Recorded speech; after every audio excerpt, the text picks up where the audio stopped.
अच्छा Uh, अच्छा ठीक है। हम्म।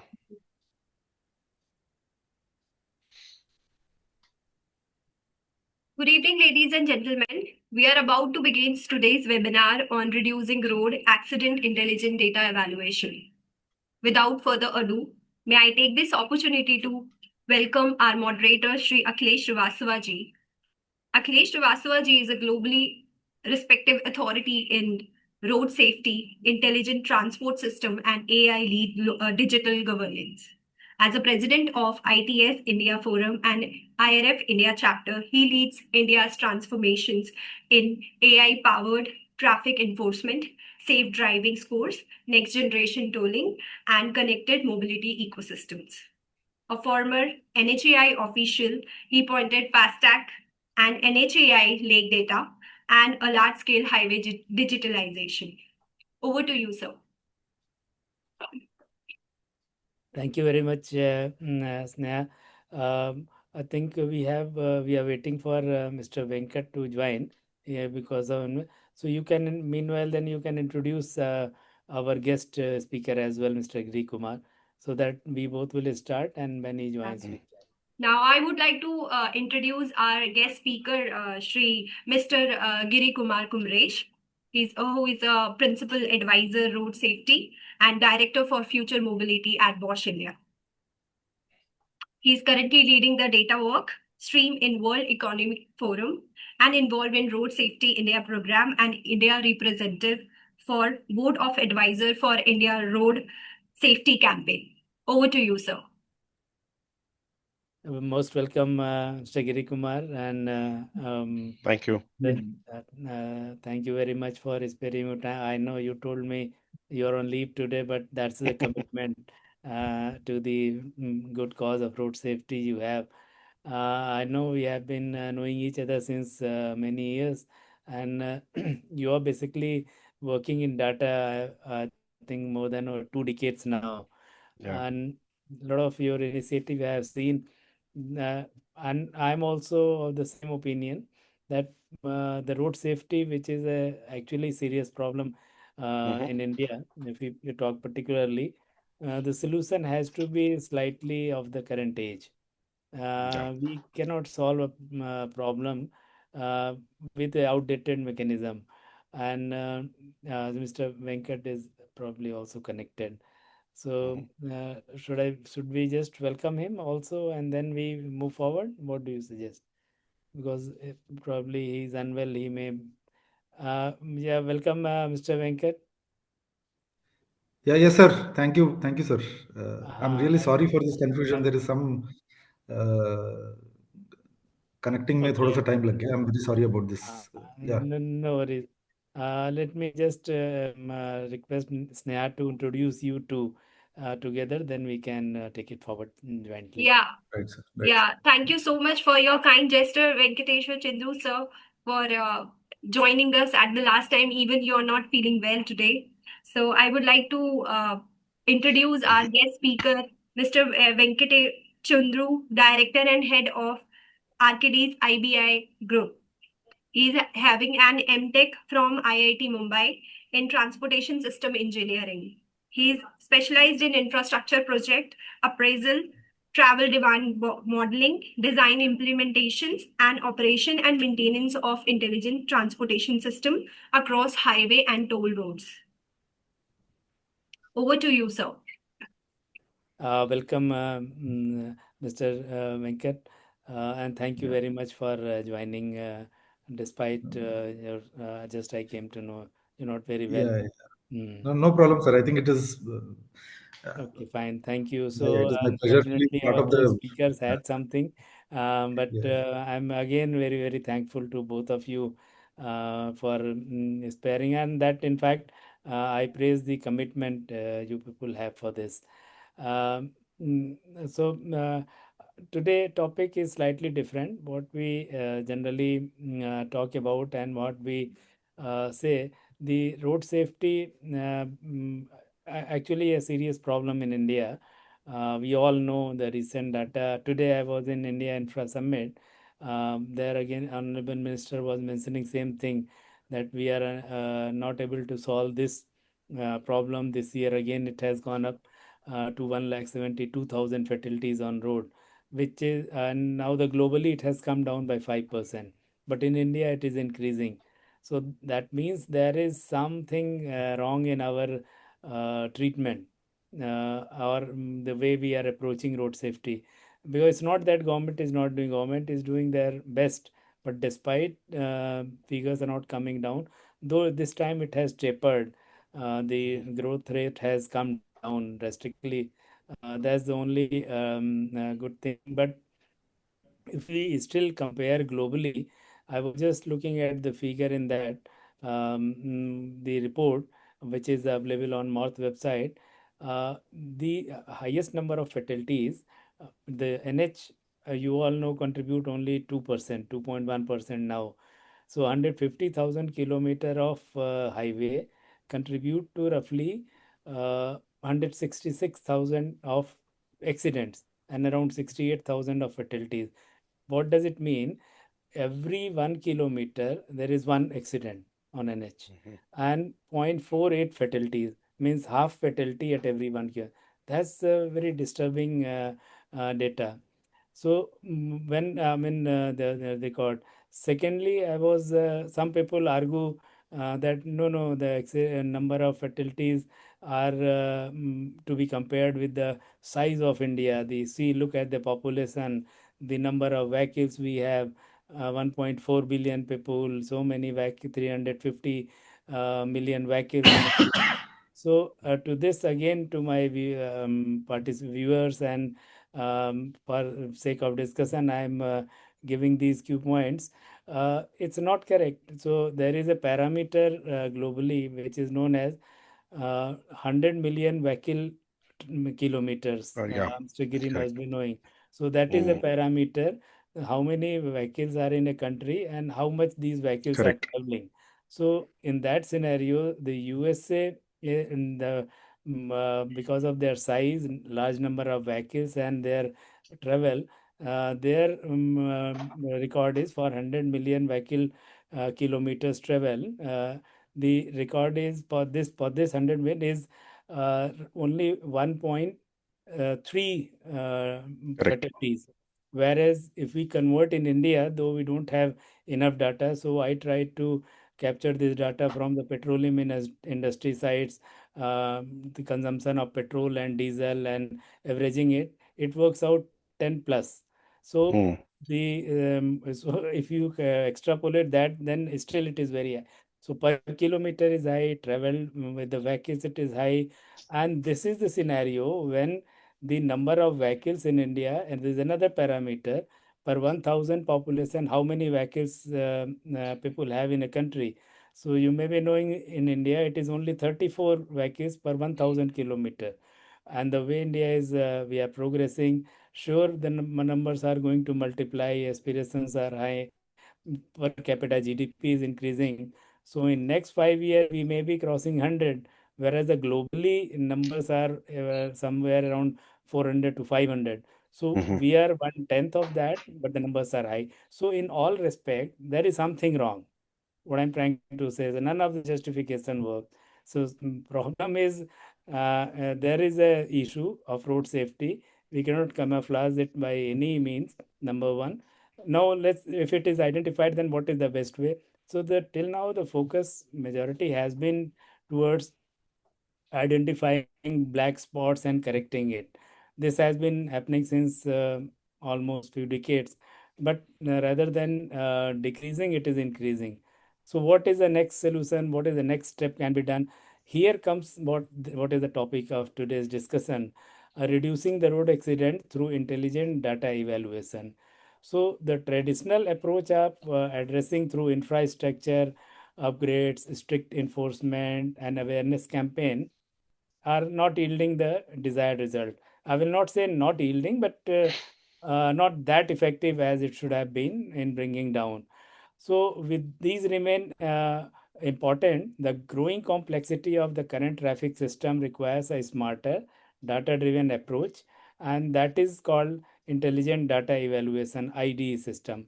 This represents a next frontier in reducing the road accident by transforming the raw data, which we get from multiple sources, into a actionable insight for the policymaker, enforcement agencies, and the citizens alike. I will just give two examples and then I will request our panelists to give their thoughts because people are here to listen the experts. Just two, three examples how this power of data can improve the road safety. So we did a study with IIT Delhi and one of the institute abroad, and we could find that if there is a alert given to a driver just 2 second prior, 1.8 second prior to the accident happening, 80% of the fatalities can be reduced. I will not say accident because accident still may take place, but the driver knowing that they are about to dash, they are about to collide, or they're about to skid, or something is going to happen, and a buzzer alert come, they will try to manage, reduce the speed. Some maneuvering they will do on the spot, and get reduced. Reducing impact means their fatalities are getting reduced. So that's the one of the studies says so. Then you can also with this enough data which is being now generated through our CCTV feeds, GPS data, accident data which is available on EDAR, traffic signals. I mean, now even vehicles are generating data. So the enormous amount of data is generating.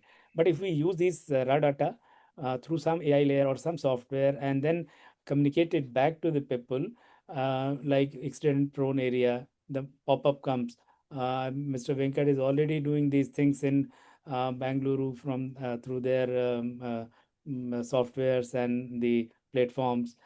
Driver behavior such as my DMS is monitoring me.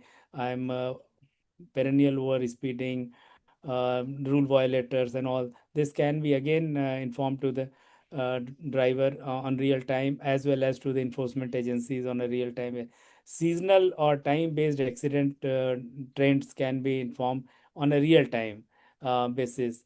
Then these things combined together, we can also go with the predictive and preventive maintenance or intervention when we analyze the data for a period of time. Then we can target actually if my driving behavior with the help of data tells that I am a frequently over speeder, so I can be given only targeted awareness that the moment I start that you are last time you drove 80% time over speed be play. So instead of telling me wear the seat belt and all, so these things can be so targeted. So these are the plenty of example on this. Let's without taking further time, I will request Mr. Venkat, you'll be all right, okay if I go with Mr. Virgo. Otherwise, if you have some throat problem, then we can ask you a bit early.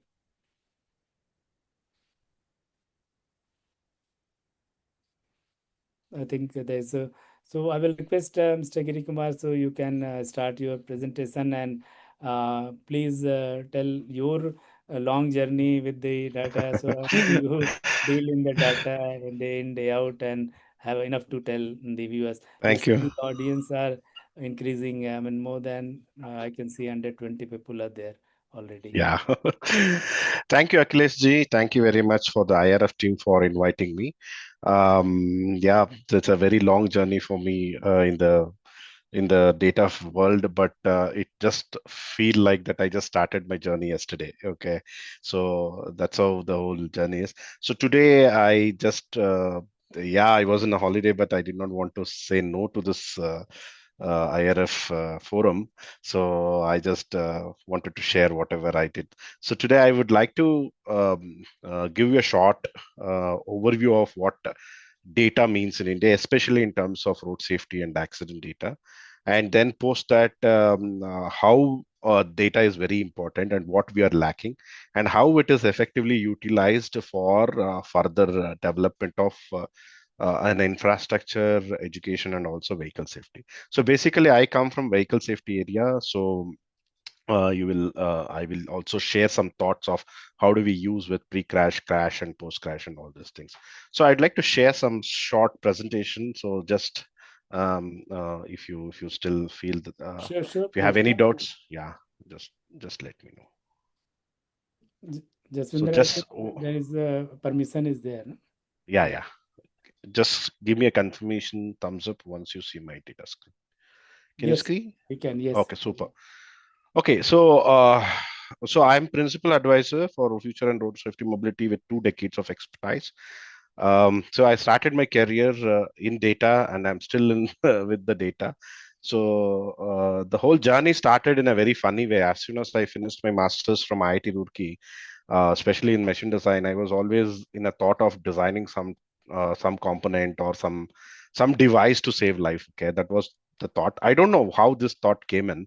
So I joined Bosch, and then thought of developing end-to-end products and technologies and stuff like that. But eventually, I got to know I was in a software field where I was writing a piece of code where I did not even know where this code is gonna go and sit. Okay, I was working for an airbags department as a calibration engineer.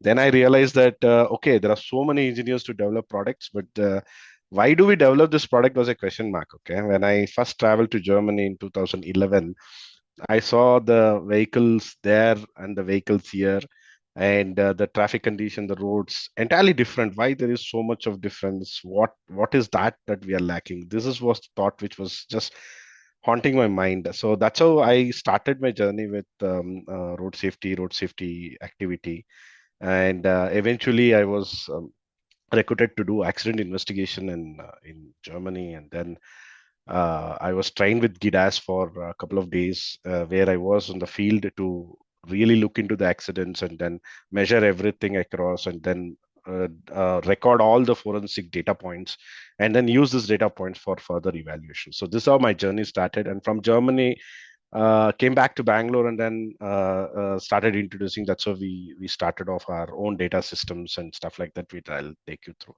So as we discussed through the motivation for Bosch, so you might think the Bosch is like a tool making company or a product making company. What do they do with accident data? Okay, so but if you closely look, we also work very closely with automotive industry, and we are the largest system suppliers, or we call as tier one suppliers for India.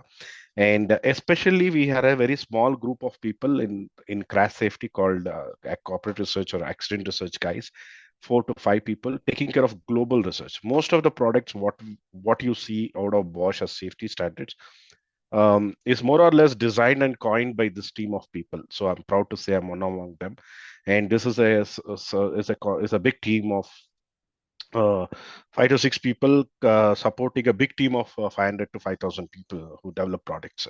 So the overall idea of accident researchers here is not only to focus on vehicle safety technologies, also on infrastructure and educational programs. That's how we start our motivational thing. So to give a glimpse of what is happening today in India is like road traffic accidents. We see 2023 report which came in, and Akhilesh ji already gave some hints of what is there in the report and other thing. We already touched 172,000, which is one of the highest, and we contribute close to 11 to 12% of global fatalities in the world. Okay, and this is likely to increase. And if you look at the categories of road fatalities in terms of the vehicle share or the road users, you see the largest group is two-wheelers, and the next largest group is pedestrians. Okay, followed by pass cars, trucks, and the other vehicles. So now in general, if you see 45 plus 20, 65% is the vulnerable road users, plus another 4-5%. If you see, around 70% is mainly the vulnerable road users on the streets, which are basically motorcycles and pedestrians. So pedestrians 20% itself, you put all the accident fatalities in Europe plus Japan plus US is equal to only pedestrian fatalities in India. That's how the whole. So if you take European Union 27 countries together, it's around about 47,000 fatalities or around 40,000 fatalities. Okay. So again, it's not apple to apple comparison, as we say. We have to divide this with the per million population or per 10,000 registered vehicle population, then we will see the trend. Okay. So anyway, nits and gritties later. I will not get into those calculations again. But as we see, the number of vehicles are exponentially increasing in India. In the same way, the fatalities and accidents is also exponentially increasing. So it is directly proportional. And if you look at the other worldwide countries, it is inversely proportional. As the registered number of vehicles is increasing, all the measures, what they do is it's the declining trend. The fatality curve is declining. Okay. You take Europe, you take China, whatever. So everybody is declining, including ASEAN. But India is one of the top countries where you have an ascending curve and directly proportional curve. Now we come to data. So as we say, data is, everybody talks about data, but the big problem with us is we don't know what data we have. So this is where I was left in 2009 and 10, where I was asked to do an data analysis on accidents. So when we just checked on this, I could not get any information. So I myself identified that in India we do not have data only. So whatever data you see, accident annual reports and all those things is collected from the police. What is the primary what do you say, the duty of a police is to identify the victim and also identify who's the culprit, right? And he writes his own story in FIR and he files a complaint, and then that goes to a court of law and judicial proceedings will follow, and they say he is the accused, he is a victim, and then somebody has to get compensated, and then there ends the story. Till today it is the same system. Okay, so we do not have a system where a specific team collects the data for specific purpose. So we talk about big data stuffs across the world, but the point is the base data, what you see from the Ministry of Road Transport and all the numbers what you shared is deriving from a common policeman in every state, every district, and every place, and that has been reported. Now these guys are not trained enough to do a forensic investigation or to write or identify the root cause analysis of an accident. Okay, he says a large. So basically, when we look at who's the root cause of an accident, I always tell this a large vehicle syndrome. When a motorcycle hits a car, always the defaulter or the causing vehicle, the fault is with car. When a car hits a truck, the fault is with the truck. Right. So this is how we also have a large vehicle syndrome, and this they always keep on adding in the FIR reports, and it keeps on moving. Okay. And the same screed data we start to do analysis. Okay. So all we say is, if you look at the x-axis and y-axis here, on the y-axis you say the police report and Ministry of Road Transport data is the highest number of data. That means every accident is reported plus unreported accidents. Let's not talk about it at this point, but we say 450,000 is reported, and on the right side you see in-depth data. So this is where for an engineer like me, how many people died, how many people injured is one fact, but why they died, on what vehicle they died, on what speed they were coming, whether they're wearing seat belt, whether they're wearing helmet, this information is not interlinked till today in the Indian system. Okay, that's a true fact. Anybody who comes and says that I wanted to do an engineering analysis, let me quote, engineering analysis, we do not have data in India, right? But if you look at the other countries, we have various institutes, like it's all the organization consortium, someone who started GIDAS, IRTAD, and CDAC in China in-depth study, MIROS with ASEAN, now Thailand with TARC. They all have a small stipulated data set with large number of parameters. For example, one accident, they collect some 50, 100 images of occupied vehicles, and then they also take around 1000 to 1500 parameters, which includes vehicle deformation, then various things like weather conditions, road structures, all those things, and they populate. And this is exactly what is engineering analysis. So this was lacking in India 10 years back. Okay, and that's how on the left you see the training which I received from Germany with GIDAS, in-depth forensic, and we started the same in India, training police how to collect data. But still, we were not very successful in getting this initiated or put with the ministry where they will like to take it up. This is the job of the ministry, but we were still not successful in convincing them to do this activity as an in-depth activity only for specific for engineering analysis. When you do such kind of an analysis or a data collection, we do not collect the VIN chassis number, we do not collect the registration number, we do not collect the name of a person. So it's all morphed, and then you only have a primary key ID. Okay, and with Dusky ID we do an engineering analysis. So this data we do not use. So currently we have close to 8,000 cases with us, or I think almost touched 9,000. 700 in parameters. The data is collected across these places, and it is privately run till today. We call it as Rasi Road Accident Sampling System.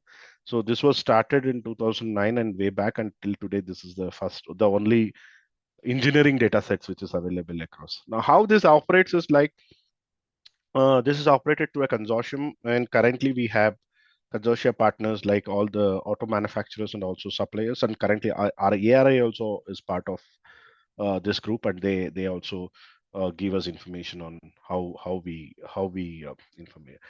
collect the data. So this group of people pull in money together, and we share the common data together. And this is like kind of a PPP model where we all meet once in a year, and then we try to um, use this information for our own purposes for various policy makings. Okay. So from Boss side, what we did, as I said, from 2009 till today, we were publishing various studies, research. So to talk with, I have published more than 40 papers and 45 research papers in SAE and IEEE. You can just go through various reports, how an accident research has to be done in India, what are their benefits, how it has been articulated to the vehicle safety technology infrastructure and stuff like that. And we also did a representative analysis on how all the data stuffs comes under. And we did not, whenever we go and pitch any idea, they say, what is a cost benefit analysis? So the big problem in India was there is no value for a human which is tagged, because, for example, in US or Germany, you say that a cost of a person or a value of a person is this X dollars, which usually released every year by the Ministry of Health or Ministry of Commerce. In India, we do not have this value. And how do you do a cost benefit estimation? So for that, we try to use certain parameters, did 2.5 years exercise and published a report called Socioeconomic Loss for Road Traffic Accidents in India. This is the only research paper available which is done in India. You can also reference this post my discussion. I can give you this. This is also in the public domain. So this is the journey. So what you see, the red curve is the fatality curve. And I started my journey in 2009 till today. I'm working on this, but unfortunately, we are not able to reduce the fatality curve for various reasons because of there is no one reason. So there are too many things which is I will come to it. So I will give you the United Nations Decade of Action Road Safety Plan, which is signed by our minister as well. And we have been signing this for almost 3 decades now. The recent one was the declaration. The first one was in Brazil, and then it was Stockholm in Sweden, and previous to it was Moscow, and still we were not able to reduce 50%. This is the timeline for by 2030 we have to reduce the accidents by 50%. There is no sign of reduction of even 1% so far in India, especially. So the United Nations of Decade of Action gives clear verticals where you have to work. So majorly, I focus on safer vehicles because of my organizational boundary condition, but that doesn't stop me to work on other 4 pillars as well. But I will give you a quick snapshot of what we try to do with RASI database and through technical analysis, and then then I will open up for questions or something. So this is one instance. This is one single instance when I was working in Mumbai Pune Express Highway. There were around. This is a Mumbai Pune Express Highway. I think midway between Lonavala and then to Pune. Might be if you guys are traveling in this road, you might know. So the biggest problem was here that the Additional Commissioner of Police called us and said that I agree that there was almost 200 tire burst accidents which happened in the last 6 months, and every tire burst accident is a fatal case.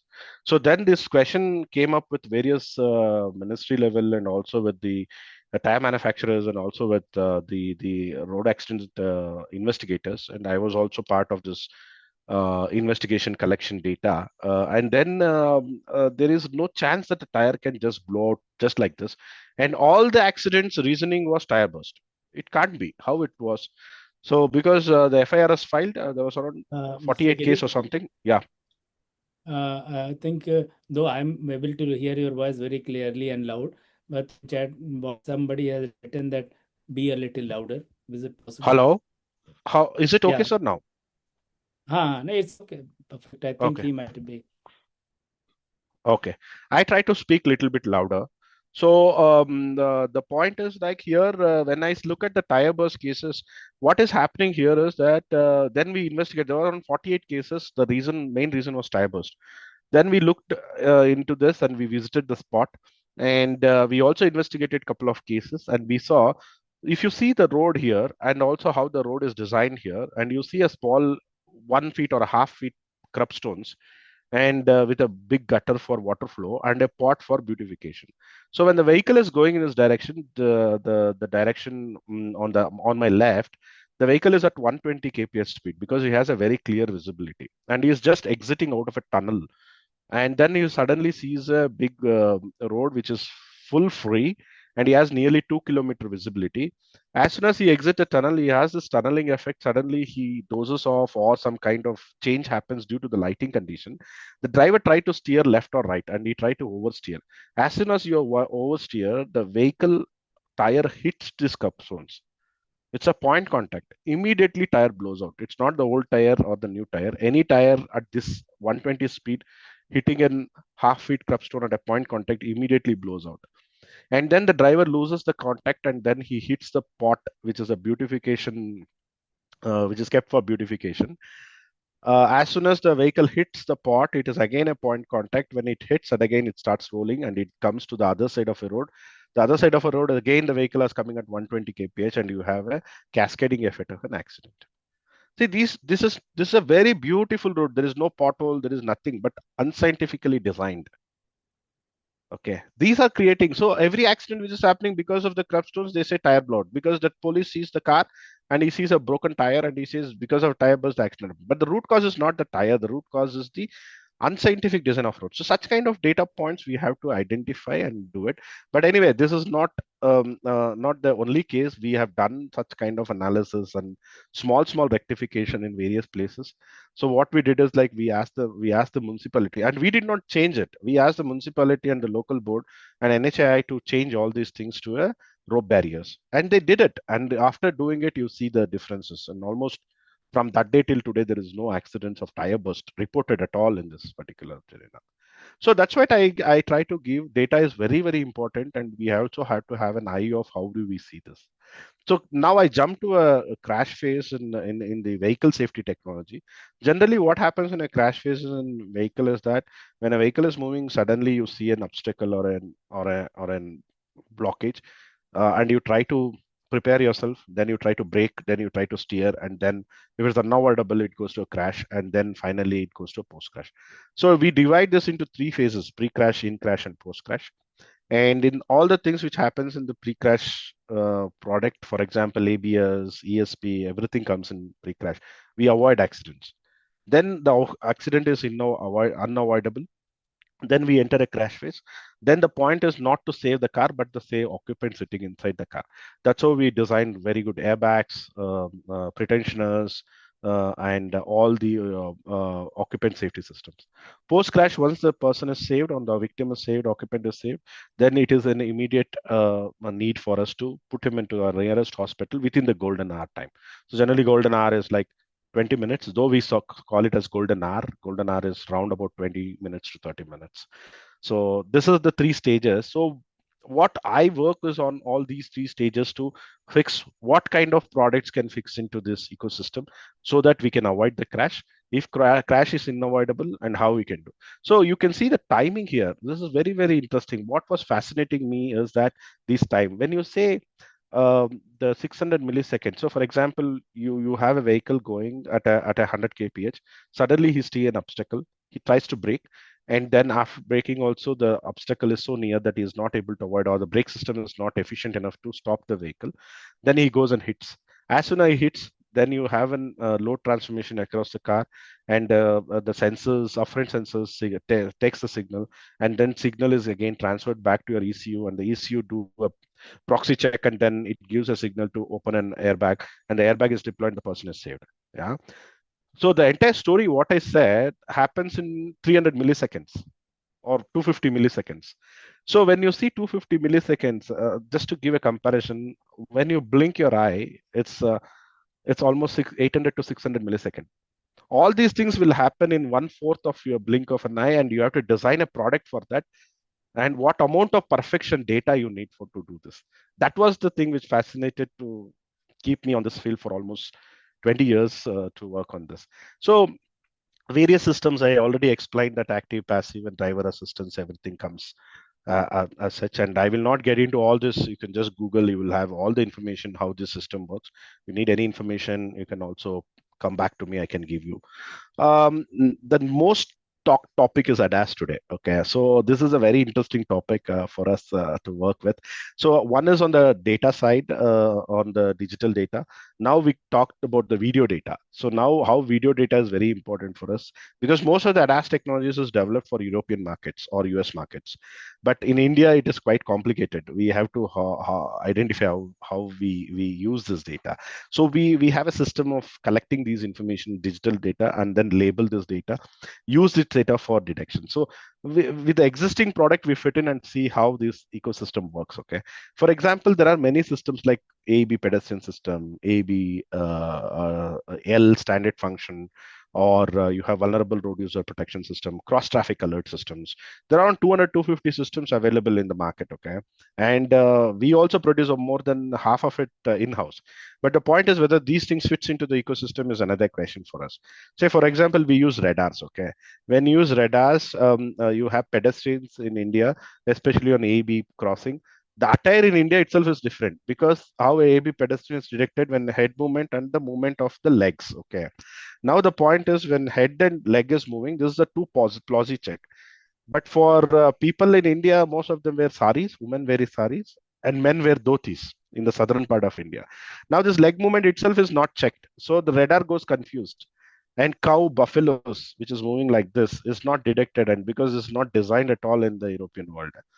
Auto rickshaws, when you see an auto rickshaw from the back, it is detected as car. But when it turns, the radar just flows through the auto rickshaw, and you will not be able to identify as an auto rickshaw. Cut in, cut out cases of the motorcycles. So there are so much problems in the video systems also. So we have to tackle all this information through data only. That is the only solution. There is no other thing. You can develop beautiful product, but without data, you cannot do it. So how we design this inside Bosch is that we master this data by collecting every year 5,000, 6,000, 10,000 kilometer. We drive the vehicles and collect all crucial information, understand the scenarios, and fine tune the parameters, and also get new functions and design new functions for India. Believe me, we have developed so many functions for India which is not available in elsewhere in the world. Yeah. So this is one of the most important thing, and this also gives us rise to a new system updates, like new dummy designs, motorcycle designs, people design, attire designs, and also in test protocols. We are quite unique when it comes to UNICE. I sit in many of the panels to advocate, to clearly show what Indian conditions and looks like through data. So that's what we do. And now we also use this information in NCAP standards and complex scenarios and various technology and stuff like that. So my last slide, I just try to touch upon everything in the last 15 minutes. I do not want to take too much of information, right? But road accidents are huge in the entire world. It is a huge problem. And as an engineers, we have to do something. And it is not only the vehicle safety engineers work, policymakers work, or the ministers work, or the NGOs work. It's the work of everybody, and it's a stakeholders has to come together.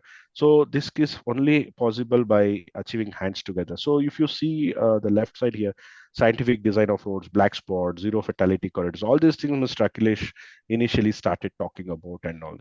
So you need capacity building, student awareness, cyclothons, whatever was possible from our side, from Bosch, and also as an independent advocate for road safety, I touched upon various topics here on different verticals. Okay, so in conclusion, we are highest in 11% fatalities in the in the globe, and this year it touched 172. That is to 2023 data. India need a holistic approach. It's not one person go fix some road and then everything is fixed, or you fix some product into the vehicle and say that this is going to save everybody. It has to come together, like education, enforcement, infrastructure, and also the vehicle components. Everything has to come together. And going forward, we also have to focus on the vulnerable road users part, which is almost 70% in India. Nowhere in any country you see 70% share of vulnerable road users. Okay, India is the highest, and what we also focus as it's you should not only focus on passenger cars or commercial vehicles. We should mainly focus on the vehicles who are outside the cars as well. That is also another important aspect which we have to bring in. So new technologies like ADAS will definitely help India. But again, this is not very matured at this point in time. We talk about SDVs, we talk about ADAS.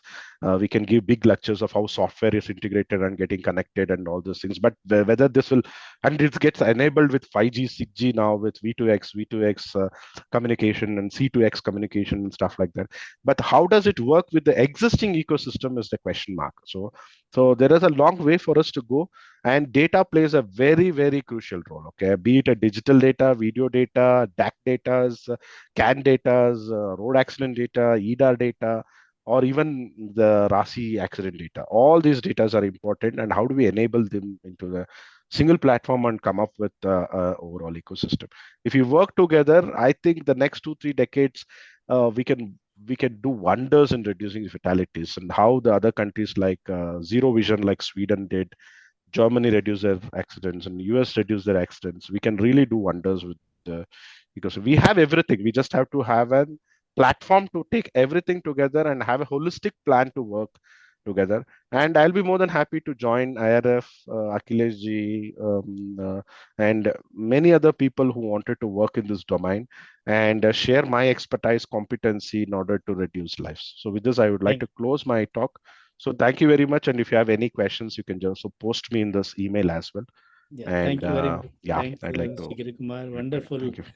insights, and you showed a different how data is one of the important key factor to taking a when I mean in all the four basically E's.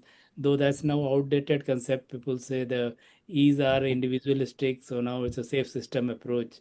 You yourself Correct. Safe system. stated, where we believe that human are going to err, and the system has to minimize that impact, and to such extent that there are no fatalities. And if you accident is done at a speed below 30 kilometer per hour, the probability of accident fatality are lesser by 80% plus. So that should Correct. be the safe system approach. Thank you very much. Very insightful Thank um, you. presentation. Uh, and last point which you said that all these data needs to be aggregated and published. So let me share with our viewers and everyone here. The government of India has very recently, Ministry of Road Transport issued a data sharing policy where Mm. they are given a complete blueprint in just I think maybe 3 weeks earlier Yeah, yeah. only, where Hmm. they have given access for all the data on a single data lake they have created, where the data about the infrastructure, FASTag data, EDAR, the accident Hmm. reporting, and everything is there. Vahan data, Sarthi database, the drivers, and now people can have access. It's open based on the use case. So I'm sure now our startup ecosystem who are more tech driven guys, Hmm. they can take leverage it and solve the problem which we the earlier generation couldn't reduce it. So Yeah. thank you very much once again. Now Thank you, sir. taking it forward, and we have another excellent speaker and a very knowledgeable person, Mr. Venkata Chunduru. I know him personally, a good friend and a very systematic and you can say a real CEO plus a philosopher and a man who actually understand how technology can be helpful for the common man last use. So, and he is already doing demonstrating this through various his platforms and in different cities, Hyderabad, Bangalore. We did a pilot in Lucknow. So, over to you, Mr. Venkatji, Yeah, yeah. Thank you, explain sir. how data is going to, yes. Yeah, yeah. Thank you so much. Thanks for having me. I would like to actually, I'm sorry I don't have any structured presentation, but I just want to crisply cover up a few points. And I want to do it little bit of lateral view. I wanted to actually take here, and I wanted to challenge everyone here who are all participating in this, and then see how we can actually come up to a common understanding about how we resolve this part. Firstly, I am of the view, very much a view. Uh, are we reading the data right data, and second is, are we doing reading the data right? So we are trying to put our conventional hat in the latest technology data sets, and I can tell you for sure it's paralysis by analysis, and the outcomes are very clear. I think I can tell you for sure. I want to challenge everyone in this room that where if we are, if we have taken an approach which is universal, if you have taken a mission mode approach, and if you have taken a system safe system approach, I can tell you for sure the results are evident. The results will be evident, and we have done small experiments. I would like to share, but I think it's important for us that I have seen so many people are actually doing so much of work in road safety. Everybody talks about deaths, everybody talks about analysis of data, everybody talks about research papers, everybody talks about in large forums, and just, but end of the day, what we are not achieving the outcomes. I think, are we cognizant of this, and is our approach right? Like for example, when COVID happened, we all have come together as one nation, and there were authorities, there were citizens, there were corporates, there were every other entity in the world who have come together to see how we can actually come out of this place. The kind of road safety challenge that we are going through is no less than a COVID, and it is much more than a COVID. And it definitely requires a COVID response to this part. And I actually call this as a MOVID. So, mobility COVID. So, if we don't address it in the right way, I think we will continue to do analysis, but we will never be able to get outcomes. The problem here, what I'm seeing is, most of the times we are only trying to analyze the past and only trying to come up with solutions based on that analysis. And what is required for us is prevention. When you need prevention, you can't base everything on past and just come up with solutions based on past. The past tells us some trends, patterns, but we also need to read the right kind of data which actually helps us predict the road safety incidents. I'm not saying not to analyze the accidents. Definitely, we need to analyze the accidents, but I think there is a limit to what we need to focus on. I think that's very important. We need predictable, repeatable, and preventable approaches for this part. That is number one point. Number two, I would like to reinforce that every accident has a DNA. Every accident has a DNA, like every individual has his own unique DNA, that every accident has its own unique DNA. No two accidents are same. I think even with the kind of last 25 years, the kind of analysis that we've actually done, I can tell you for sure no two accidents are same. And I would like to have any counter argument on this part, and I would be happy to be proven wrong on that part. The DNA comprises of, it could be road geometry, it could be vehicle behavior, it could be driver, it could be weather, it could be signal, whatever it could be. It could be enforcement gaps, whatever it is, but then every accident has its own different DNA. And just by analyzing one accident, I cannot create preventives. So I think that's very important for us to. And one thought I would like to leave you all is about the crashes just don't happen. There is enough adequate warning that happens in advance before a road accident happens. And I can tell you for sure, with all the technology in the world that we are actually deploying today, we are failing to read these warnings. I think it's important that we focus our efforts on reading these warnings and see how we can actually predict and prevent them from happening. The other point I would like to add here is, we all are blaming vehicular growth. I can tell you for sure, in a country like India, when owning a car is an individual's pride, we can't deprive them of that opportunity. People will continue, because if you compare with the globe, we are nowhere in the per thousand car ownership levels. We are nowhere close to them. We are much, much lower than that part. So if we are trying to curb those things, I can tell you for sure, I think we are not going in the right way. It's important to actually see, we let people buy the cars, but then we should know how to ride them. I think that's where a behavioral shift or a paradigm shift that needs to happen. I think our focus has to be on that part. I think that's very, very important that I would want to drive. The third point I would like to dwell upon is, there are a lot of tech that we are trying to deploy. We are trying to deploy ADAS, we are trying to deploy ANPRs, we are trying to deploy everything. But what are we trying to do? Are these all the data points coming to one common platform to get integrated on one platform? And are they able to come up and draw some patterns together? Absolutely not. I can tell you for sure, the number of smart city deployments that we have, number of ATMSs that we have deployed, barring a few highways I know of where very collective outcome oriented approaches are actually being deployed. I can tell you for sure, 90% of the stretches, we are just doing it for the sake of doing it. We are just doing it for the sake of money, and it has become a commercial model. I think we have to come out of that mindset. I'm While we are a system integrator and we are also a consultants, I can tell you for sure, I'm reading on the both sides of the table, and I can tell you, I think this is not the way that will actually lead us. I can tell you, in another decade, we will continue to keep talking, we will continue to keep blaming each other, and we will all be standing and glaring at statistics which are only increasing and never coming down, if we don't change the way we are actually looking at the right kind of data and the right kind of things.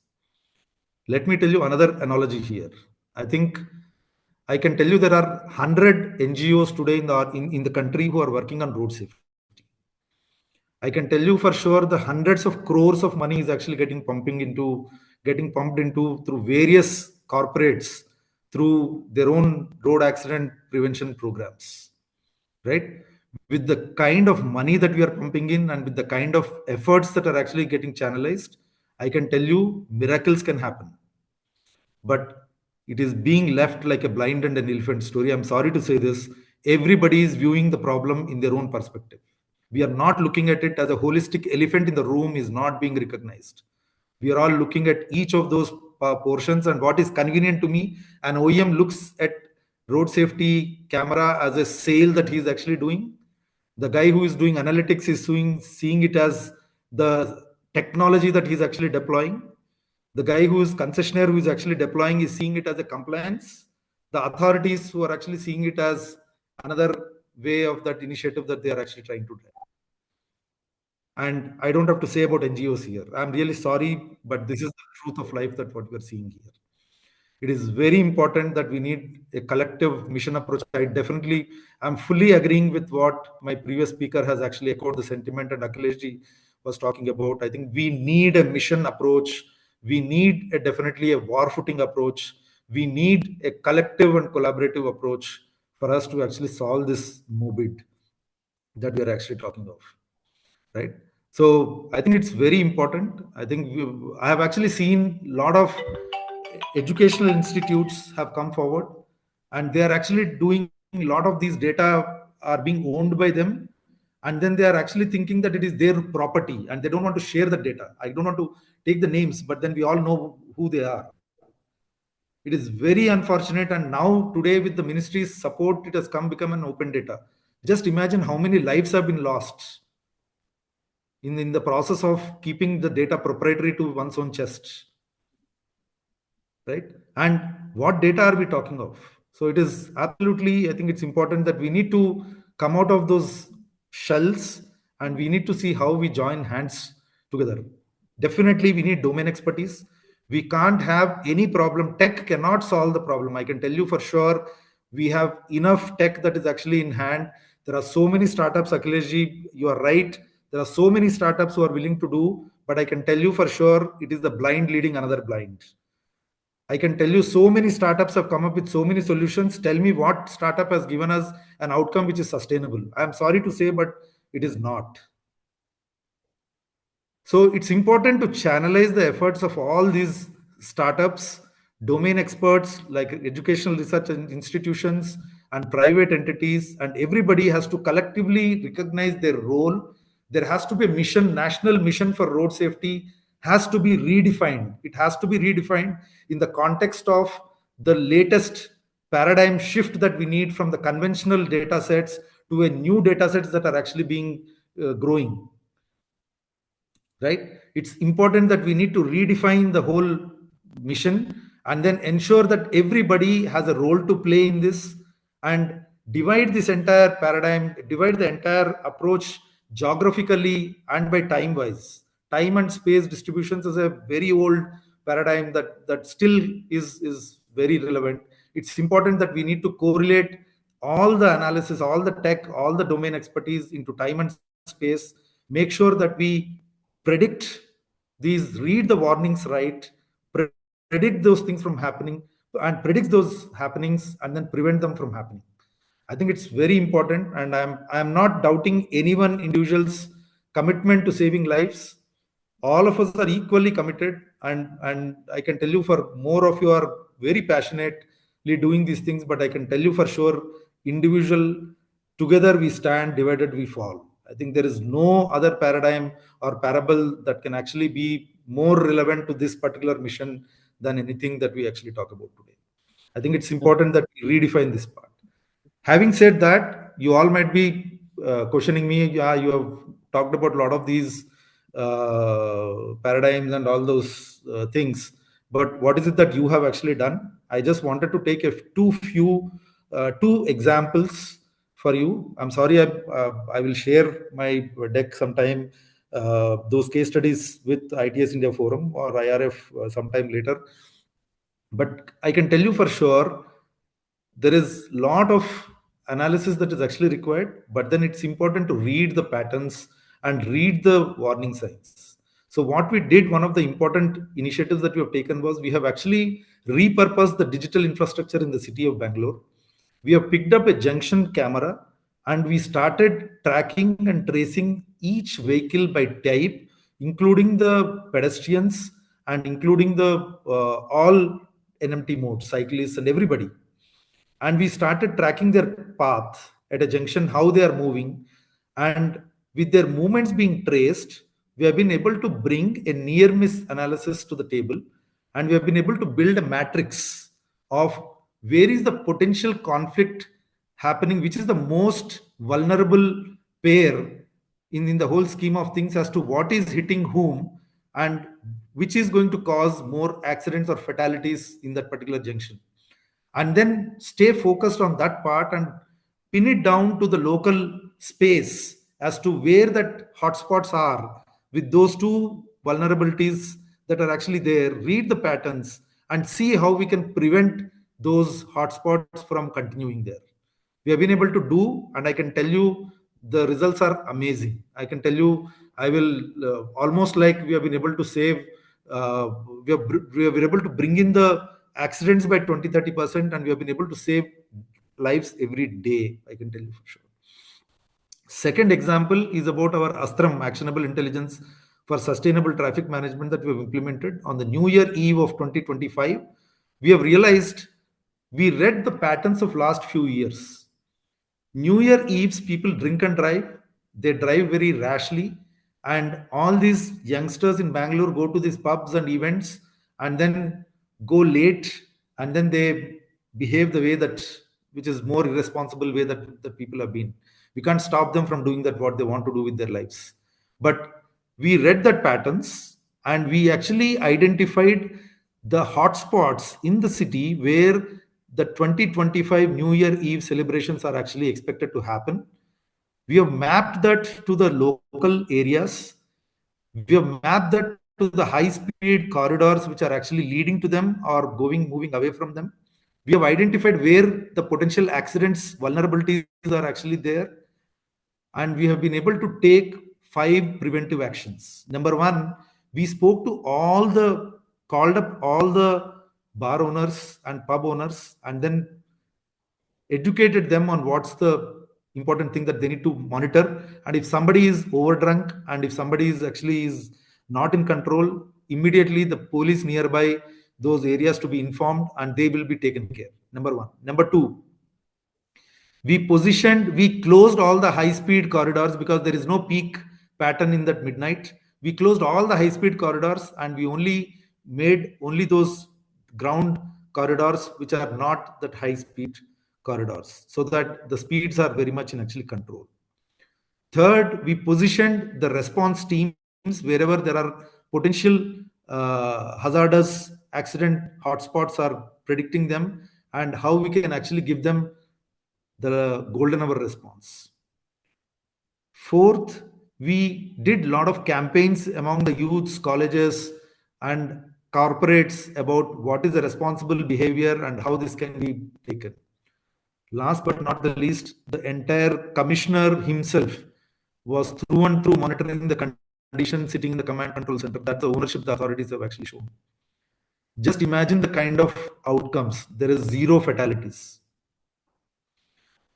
There are only 4 accidents that actually happen out of average 11 accidents in the city, and we have been able to shift them to a right place, and we have been able to prevent the fatalities.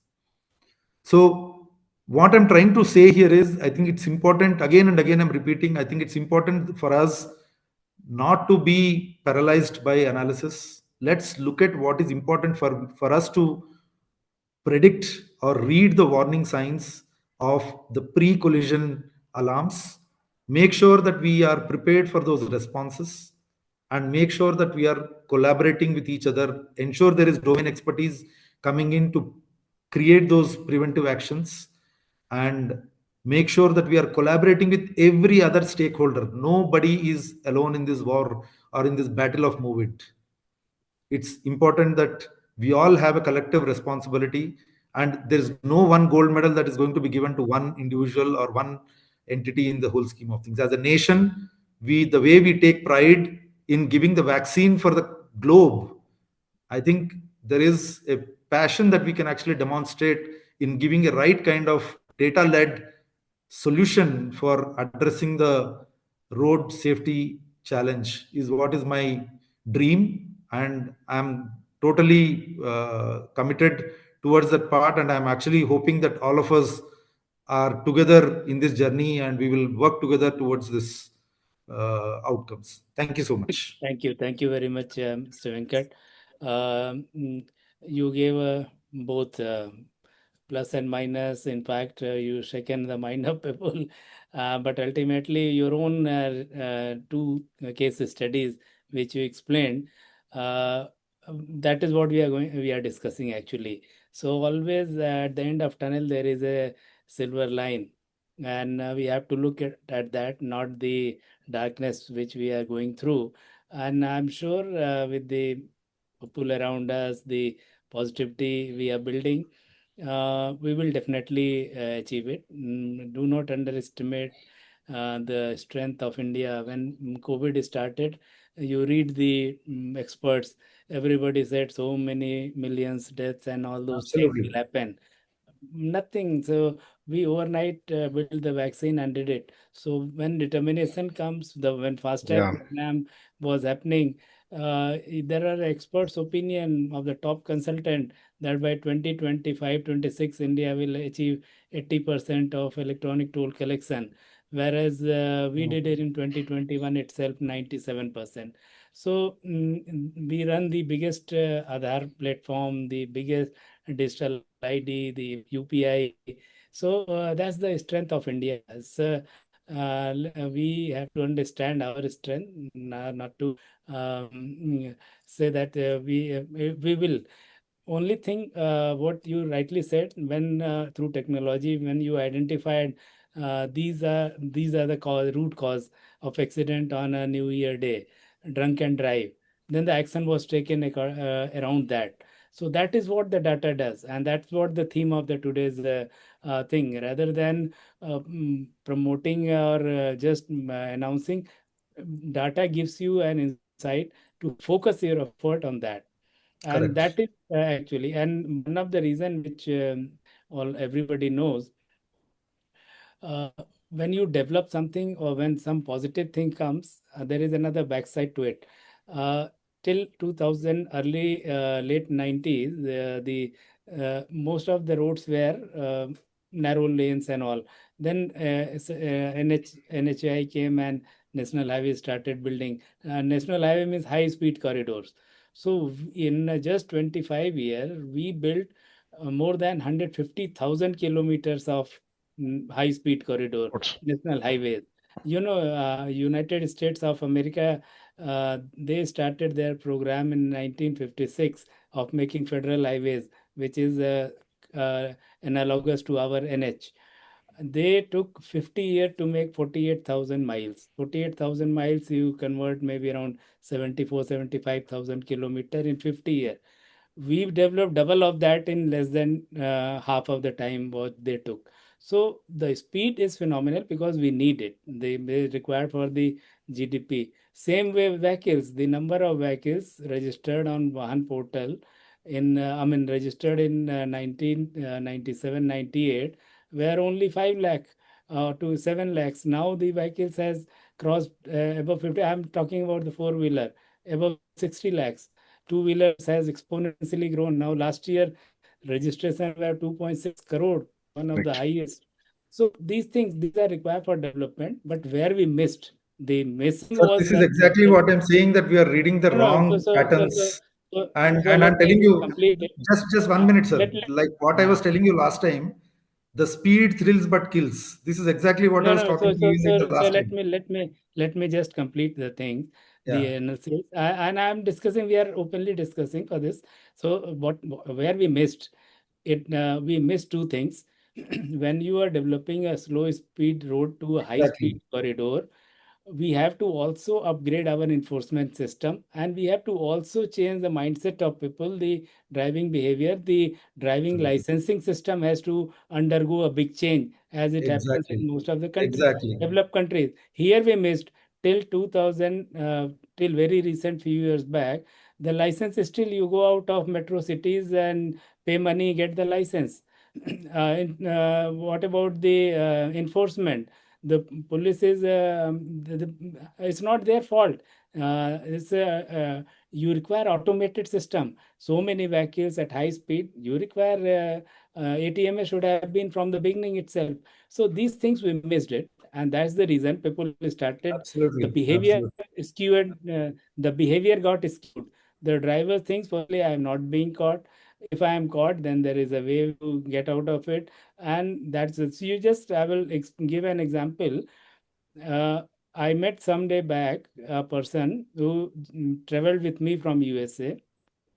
We both came out of the airport, and he took his family has come over there, but he, I think, drove the car or something has happened.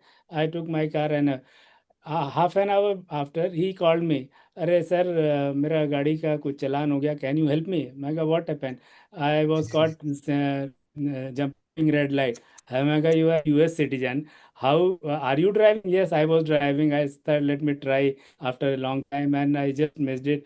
Can you help with your connection? I said, see, the person The in mindset. USA, he can't even afford. Yeah, the mindset immediately got changed in India. So we have to correct that, and here comes the help of technology. We cannot change the behavior.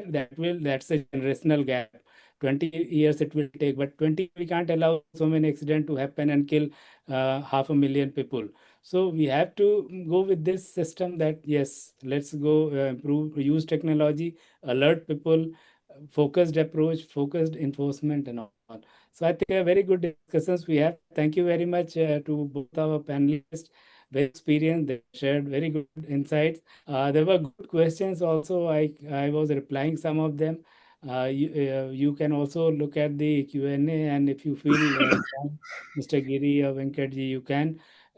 I again request, we got 3 minutes more before closing. If anybody want to ask question, please do ask to the panelists or to me, or I will try to answer it. But we all need to do something. We have to change the chalta hai behavior or take the system for a ride. Only data can help it here. I am very clear on that. Yeah. Because as you rightly said, every accident has a DNA. So now Yeah. you know that genetic medicines are coming, the next generation AI based treatment. So it deeps goes down up to the that point why it is happening and catching. So that's what we have to do. Every accident is a story. Catch on hold of that story, and then somebody has written most of the fatalities occur due to high speed vehicle. Why don't we restrict the vehicle speed at the start? That cannot happen because the vehicle are meant for speed, but then as speed limits are there. The best thing is to follow the instructions written on the side that speed limit is this. So and different vehicle, different kind of vehicle or different speed limit. So you cannot have this speed limit sign is for two wheeler, this limit is for so that has to be Sir, followed. the only statement I have for them is dharmo rakshati rakshitah. You be a compliant citizen, you are safe. Yes, and let everybody be. Somebody has written due to, let me just open it if I don't miss anything.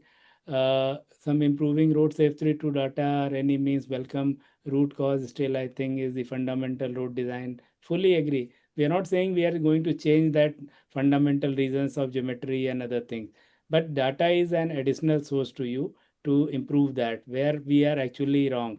By making a flyover, you are not reducing the congestion. You are shifting the congestion at the beginning if it is not properly simulated and made. So it's kind of this scenario. Rear hitting of park vehicle, I had replied to them, yes. Rear hitting car is so now there are technology. For example, I have quoted Sego Auto technology where currently when you put the brake, then only your backlight lights and the rear vehicle comes to know this vehicle is taking brake, so slow down or take the brake. Whereas this new AI based system where you decelerate and when it goes below threshold, again your backlight gets lit. So the rear vehicle comes to know even while decelerating. So extra time is there now. By putting sudden brake, time is less. By decelerating without putting brake, so these kind of technologies, I'm sure India's appetite for technology is very good. Use cases are we may not be developing the we are developing, but we use it. Even I can say the illiterate people, the people who do not know read to write, they all use UPI, they all use FASTag, recharge it. So once technology comes into, I'm sure it will bring out a change what we are all desiring. I think, Mr. Giri, for you, some question is there. Mr. Giri, the data is important, but human system, particularly in India, is missing. Certainly, something basic is not being addressed. Comment. You want to add a comment on this? No, that's human behavior and human topic itself is a big question, no? So it is a very slow change. We cannot change. So, for example, I'll give you an instance, short instance, that when you're driving a car, when you see an obstacle, what Indian does is a question which I generally ask in many forums. So many say we steer, many say we brake. They don't know what exactly they do. But nearly 30% of the people do not do anything when they see an obstacle. And this is a mind shift. And when you take the other countries' studies, you clearly see that when they see an obstacle, they hard hit the brake and they do not steer. Okay, in India, we steer, we do not brake. So there is a contrast now. So why True. this contrast appears is because if you're traveled in US in freeway or in Germany in Autobahn, if there is a free lane in your and the empty space on your right or a left, you do not change it or jump it because you are supposed to stay on this line. In India, you don't even know what a dotted line means, dashed line means, and yellow line means. You just drive wherever you have space, you try to squeeze in. This exactly replicates when you are driving in a critical situation before the accident. So this is a behavioral issue. So this behavior, you cannot change something in a vehicle, you cannot change something in an infrastructure. Everything is in place. Only the person has to understand how exactly he has to drive. So Correct. this is a human Somebody coming behavior. from It wrong takes time. side. Yes. So Exactly. that's what so So here tech can help to exactly. enforcement alert enforcement agencies and alert to the person also. Right. There's a case of Meerut Highway where a school bus drove 8 kilometer on other side and finally met an accident, killed few See, people. So what here your design can do? Design is Correct. perfect, but it's not meant for coming. So the So enforcement. biggest question they ask is two-wheelers. So how can you reduce 75,000 people killed from two-wheelers? And if I say all the two-wheelers are wearing a right standardized helmet, buckle it properly, though it is pillion or rider, if an accident happens, 50% of fatalities straight away saved. But helmet Exactly. wearing rate in India is less than 5%. Okay, and 95% people do not wear helmets. You just go out of Bangalore city, you don't see people wearing helmet in their hands, on their handlebars or something.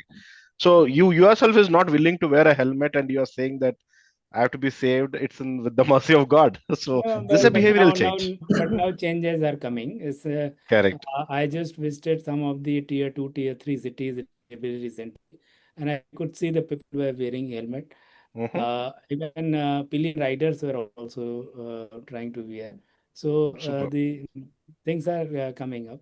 Anyway, thank Sure. you very much to my. I still see around 120 people are glued to this. It was very engaging and good perspective given by both our panelists. Once again, thank you very much to Thank our you. esteemed panelists. Thank you very much Thank you so much. to the people who has been attending this. We'll again meet with another webinar on some very, very important topic soon. Thank you Right. very much. Over to Right. you, Thank you. Thank you Snehal. so much. Thank you so Thank you, much. Akhilesh. Thank you so much. Thank you.